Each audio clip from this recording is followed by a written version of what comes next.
연일 600명 안팎의 코로나19 확진자가 나오는 등 코로나 사태가 잡힐 듯 좀처럼 잡히지 않고 있습니다. 이런 가운데 지난해 신천지발 1차 대유행의 진앙지가 됐던 대구에 위치한 한사랑 요양병원에 입원했다가 코로나로 사망한 환자의 유족들이 병원을 상대로 손해배상 소송을 진행 중인 걸로 확인됐습니다. 법률구조공단 대구지부에서 별도의 코로나 소송 TF팀까지 만들었다고 하는데 병원 측의 손해배상 책임을 인정하는 판결이 나올 경우 파장이 상당할 것으로 보입니다. 장한지 기자가 관련 내용을 단독 취재했습니다. 지난해 3월 16일 대구 한사랑요양병원 간호과장 김모 씨가 코로나 확진 판정을 받습니다. 이튿날 병원 직원과 입원 환자들을 대상으로 전수검사를 해보니 직원 17명과 환자 57명 등 모두 74명이 코로나 확진자로 판명됩니다. 한사랑 요양병원은 3월 16일 간호과장이 확진 판정을 받았고 어제 결과가 나온 종사자 중에서 17명의 확진 환자가 그리고 오늘 새벽 결과가 나온 환자에서 57명 도합 74명이 확진 판정을 받았습니다. 이후 전수검사에서도 코로나 확진자가 속출했고 지난해 4월 24일 기준 한사랑 요양병원 확진자는 무려 128명에 달했습니다. 이 가운데 사망자만 20명 정도로 추산됩니다. 지난해 2월 26일 한사랑 요양병원에 입원했던 80대 여성 이모 씨도 입원 기간 코로나 확진 판정을 받고 숨졌습니다. 사인은 코로나19 감염증이었습니다. 의뢰자의 어머니의 이제 그 사망 원인을 보니까 일단 코로나 바이러스 확진으로 사망을 했다고 이제 사망 진단서에 그렇게 기재가 되어 있어요. 다른 특별한 원인은 없었고. 근데 유족들은 일단 부랴부랴 상을 치르긴 했지만 병원 측으로부터 코로나 감염과 관련한 어떤 설명도 듣지 못했고 억울한 마음에 사망 2달 뒤인 지난해 6월 18일 법률구조공단 대구지부를 찾아 도움을 요청합니다. 공단은 이에 법리검토 등을 거쳐 지난해 7월 16일 이 씨의 유족들에 대한 소송 구조 결정을 내리고 병원 원장 조모 씨를 상대로 손해배상 소송에 돌입합니다.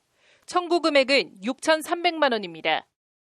이 사건 같은 경우에 사실 요양병원에 계신 분들은 거동이 불편하시기 때문에 본인 스스로 코로나를 방지할 수가 없어요. 결국에 거기서 이제 뭐 그 밥도 먹여주고 씻겨도 주고 하기 때문에 의료진 분들께서 어떻게 하시냐에 따라서 그분들의 생명이 달린 건데 지금 대구시 조사 결과 한사랑 요양병원에선 최초 확진 판정을 받은 간호과장을 포함해 다수의 직원들이 확진 판정을 받기 7에서 8일 전부터 발열 등 코로나 의심 증상이 발현된 것으로 나타났습니다. 그럼에도 병원 측은 병원 내 감염을 방지하기 위해 해당 증상자에 대한 출근 금지나 자가격리, 코로나 검사 등 필요한 조치 의무를 제때 취하지 않았다는 것이 공단 윤인권 변호사의 설명입니다. 이는 명백한 환자 보호 의무 위반으로 법적으로는 채무 불이행에 따른 손해배상 책임이 당연히 발생한다고 윤 변호사는 말합니다. 병원의 경우는 환자 보호 의무라는 게 있어요. 포괄적인 의무를 지거든요.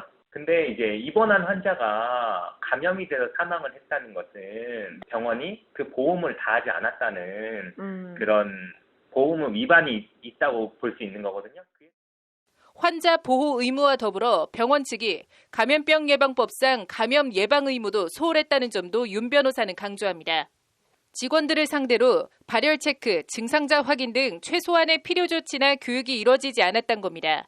이 또한 의료법에 규정된 관련 의무를 다하지 않은 것으로 불법 행위로 인한 손해배상 책임을 부담해야 한다는 것이 윤 변호사의 주장입니다.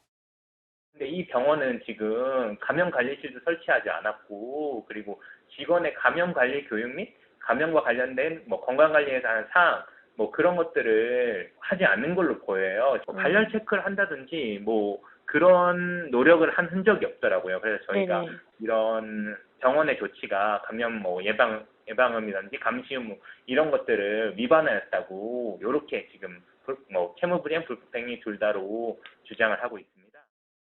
한사랑 요양병원 측은 이에 대해 코로나라는 전국적인 대재앙을 일개 병원이 어떻게 막겠냐며 병원의 불법행위나 과실 책임을 인정하기 어렵다는 입장입니다. 그건 뭐 정부에서 해야 되지. 우리가 뭐 왜 하는 게, 그거 뭐 단체 감염자가 되는 건데요. 병원에서 잡히는 게 아니고 이거는 전염병인데, 근데 그건 우리가 병원에서 잡히는 것도 아닌데 그래. 직원들이 발열 등 코로나 증상을 보였을 때 출근 금지 등 즉시 조치를 취하지 않은 데 대해선 노코멘트 하겠다며 즉답을 피했습니다. 우리가 어떻게 다 알아요. 노코멘트 하겠습니다. 우리는 어떻게 말도 못하고 이런 전국적으로 일어난 집단 감염인데 우리가 무슨 말을 하겠습니까? 일단 병원 측과 유족은 한 차례 조정 기일을 거쳤지만 의견 차이를 좁히지 못해 조정이 이루어지진 않았습니다. 이후 지금까지 4차례에 걸쳐 재판이 진행됐고 다음 재판은 대구지법에서 다음 달 11일 오전 11시 30분에 진행됩니다. 국가로 상대로 국가가 이제 너희가 조치를 제대로 하지 않아서 국민이 피해를 봤다는 이런 소송들은 있어 왔는데 병원의 주의 의무를 문제 삼은 거는 제가 알기로는 저희가 처음이거든요. 저희가 이제 처음으로 병원을 문제 삼은 거죠. 그래서 제가 말씀드렸던 아까 그런 감염 감시 의무라든지 감염 예방, 감염 발생 시 조치 의무 이런 것들을 저희가 법리를 만들 수밖에 없었던 거예요. 코로나 감염 사망과 관련해 병원 측의 배상 책임을 인정하는 판결이 내려질 경우 비슷한 소송이 줄을 잇는 등 파장이 클 것으로 보입니다. 병원 측도 이런 점을 잘 알고 있습니다. 소송 많이 지게 되면 전국에 파장이 일어나겠죠. 관련해서 공단은 이번 소송과 관련해 이례적으로 소속 변호사들과 법무사로 별도의 전담팀을 꾸려 대응하고 있습니다. 이번 소송이 단순히 손해배상금 받고 말고 정도의 문제가 아니라 감염병과 관련한 병원의 의무에 관한 첫 판례가 정립된다는 점에서 큰 의미가 있다는 것이 윤 변호사의 말입니다. 감염 예방 의무는 병원 외부로부터 감염을 예방하는 의무뿐만 아니고 병원 내 감염 발생이 있는지 감시할 의무랑 감염 의심 발생 시 감염 확산을 방지할 의무로 이렇게 있다고 보이거든요. 요거는 지금 판례에서 인정된 사안은 아니고 저희가 이제 감염법을 이제 분석해서 지금 청구하고 있는 사안이에요. 만약에 이게 인정된다면 처음 이런 의무가 이제 판례상 생기게 되는 거죠. 몇 차례 재판을 더 거쳐 1심 재판 결과는 올해 하반기쯤 나올 것으로 예상되는데 법원이 어떤 판결을 내릴지 주목됩니다. 법률방송 장한지입니다.